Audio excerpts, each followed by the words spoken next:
Hi friends, ഇന്ന് ഞങ്ങൾ online ക്ലാസ്സിന്റെ ഫോണിക് സൗണ്ട് ആയിട്ടാണ് വന്നേക്കണത്.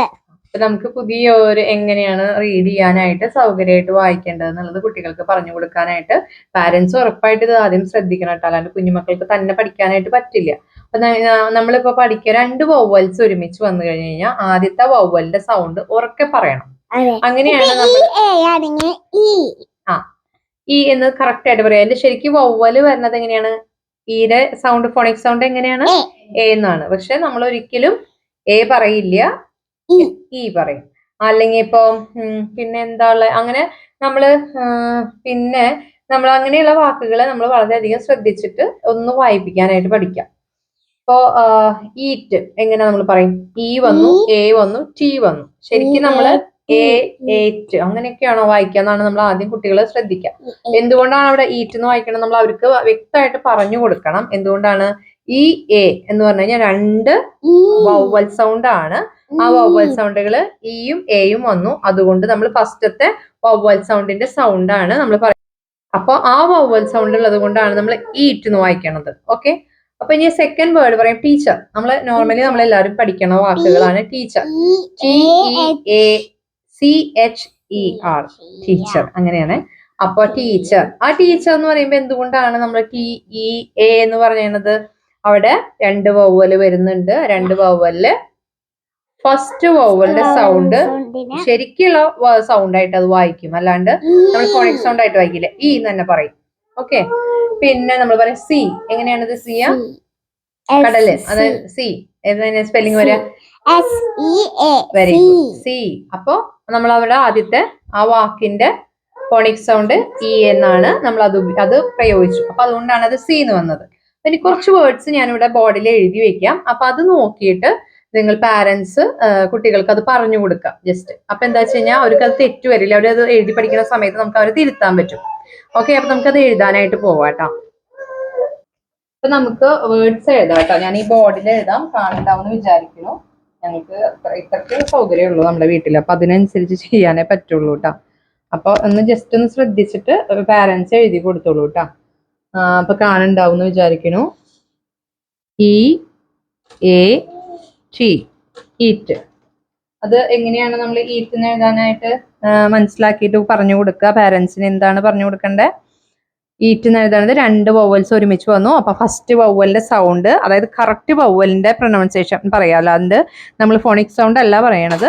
ഈ എന്നുള്ള വാക്ക് തന്നെയായിട്ട് അവിടെ പ്രൊനൗൺസ് ചെയ്യണം. അതുകൊണ്ടാണ് അവിടെ ഇത് കണ്ടോ, ഈ 2 വാക്കുകൾ വരുന്നത് കൊണ്ടാണ് അവിടെ ഈറ്റ് എന്ന് വന്നത് കേട്ടോ. ഇനി നമ്മൾ പറയേണ്ടത് സി. അത് എങ്ങനെ വന്നേ? ഇതുപോലെ തന്നെ 2 വേർഡ്സ് വന്നു. അതുകൊണ്ടാണ് 2 ആ വാക്കുകൾ വേർഡ്സ് അല്ല, സോറി, ആൽഫബറ്റ്സ് വന്നു. അപ്പൊ അതുകൊണ്ടാണ് നമ്മൾ അവിടെ ഫസ്റ്റ് വവ്വലിന്റെ സൗണ്ട് എടുത്തിട്ട് നമ്മൾ അവിടെ പറയാൻ കാരണം. പിന്നെ ഇനി വരുന്നത് മീറ്റ്. മീറ്റ് അത് നോക്കുക. അപ്പൊ നമ്മൾ എഴുതിയത് മറക്കരുത്. ഈ 2 ഇതിന്റെ അടിയിൽ ഇങ്ങനെ ജസ്റ്റ് അണ്ടർലൈൻ ചെയ്ത് പഠിപ്പിക്കുക കേട്ടോ മക്കളെ. അത് പഠിപ്പിക്കുമ്പോൾ എന്താന്ന് വെച്ച് കഴിഞ്ഞാൽ അവർക്ക് ആ തെറ്റ് വരാണ്ടിരിക്കും. അവര് അത് ശ്രദ്ധിക്കും. നാളെ അവര് അത് എഴുതി പഠിപ്പിക്കുന്ന സമയത്തും ഇതുപോലെ അണ്ടർലൈൻ ചെയ്ത് പഠിപ്പിക്കുക.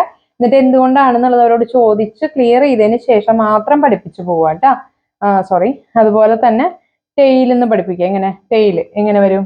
TAIL, tail.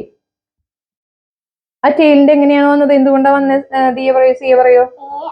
AI വന്നു. അപ്പൊ എയുടെ സൗണ്ട് അവിടെ ഉപയോഗിച്ചു, ടെയിൽ. അപ്പൊ അങ്ങനെയാണ് നമ്മൾ അങ്ങനെയുള്ള വാക്കുകൾ ഉപയോഗിക്കണത്. അപ്പൊ AEAEIOU അങ്ങനെയുള്ള വവ്വൽസിന്റെ അത് വന്നു കഴിഞ്ഞാലുള്ളതാണ് കേട്ടോ. അപ്പൊ അതൊന്ന് മക്കളെ പഠിപ്പിച്ചോളൂ. ഇതുപോലുള്ള വാക്കുകൾ അവർക്ക് കണ്ടുപിടിച്ച് പറഞ്ഞു കൊടുക്കുക. അപ്പോ കറക്റ്റ് ആയിട്ട് തെറ്റ് തിരുത്താനായിട്ട് നമുക്ക് അവർക്ക് എന്തുകൊണ്ടാണ് അങ്ങനെ വന്ന് നമ്മുടെ വീട്ടിൽ അവർ ചോദിക്കുമ്പോൾ അവർക്കത് എങ്ങനെയാന്നുള്ളത് നമുക്ക് പറഞ്ഞു കൊടുക്കാനുള്ള ഒരു അവസരമാണ് ഇപ്പൊ ഉള്ളത്. അപ്പൊ നമ്മുടെ മക്കൾക്ക് നമ്മൾ പഠിച്ചിട്ട് വേണം അവരെ പഠിപ്പിക്കാനായിട്ട്. കാരണം അവരെന്താണ് ഇപ്പോഴത്തെ കുട്ടികളെ ഭയങ്കര സംശയം ചോദിക്കും. അപ്പൊ ആ സംശയം ചോദിക്കുമ്പോൾ അത് തിരുത്തി കൊടുക്കണം. അല്ലാതെ നമ്മൾ കാണാതെ പഠിപ്പിച്ചിട്ട് കാര്യമില്ല. എന്തുകൊണ്ടാണ് അവരോട് അത് പഠിക്കുന്നു പറഞ്ഞുകൊണ്ട് കാര്യമില്ല. നമ്മൾ അവരെ എന്താണ് പഠിപ്പിക്കണതെന്ന് അവർക്ക് ക്ലിയർ ആയിരിക്കണം. എങ്കിൽ മാത്രമേ നമ്മൾ ഒരു കാര്യം പഠിച്ചിട്ട് കാര്യമുള്ളൂ. പഠിപ്പിച്ചിട്ട് കാര്യമുള്ളൂ.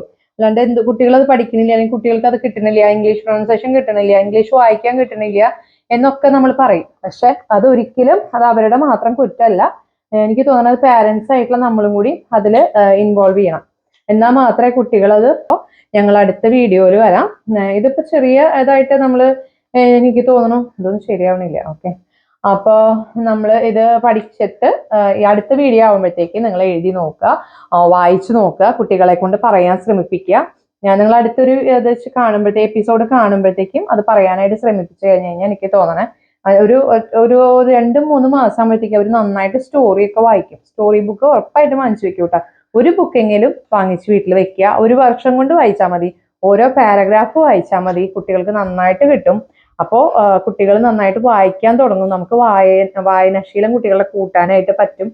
അപ്പോൾ എല്ലാവർക്കും ഞങ്ങൾ അടുത്തൊരു വീഡിയോ ആയിട്ട് വരാൻ വരും. സിയ ബൈ ബൈ പറയും. Bye bye. Bye bye. Next വീഡിയോയിൽ കാണാം.